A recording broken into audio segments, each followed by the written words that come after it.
வணக்கம் நண்பர்களே, இது உங்கள் SS மீடியாவின் உலகச் செய்திகள். இலங்கை என் பங்காளி, நான் என்னவோ செய்வேன், அதை நீ ஏன் கேட்கிறமன்? அமெரிக்காவிடம் சீனா வம்பு.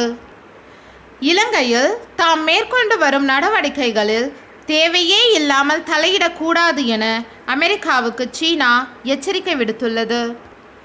இலங்கையில் இந்தியாவும் சீனாவும் சரிசமமாக போட்டி போட்டுக்கொண்டு ஆதிக்கம் செலுத்தி வருகின்றன.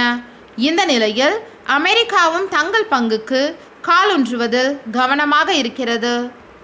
இதனால் இலங்கையை முன்வைத்து சீனா அமெரிக்கா இடையே தொடர்ந்து மோதல் போக்கு நீடிக்கிறது.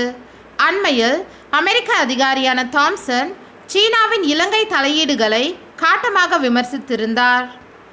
இந்த நிலையில் இலங்கைக்கு குறுகிய பயணமாக அமெரிக்க வெளியுறவுத்துறை அமைச்சர் மைக் பாம்பியோ செல்கிறார்.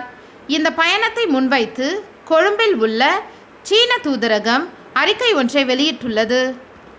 அதில் இலங்கைக்கும் சீனாவுக்குமான உறவு 1000 ஆண்டுகளாக நீடிக்கிறது.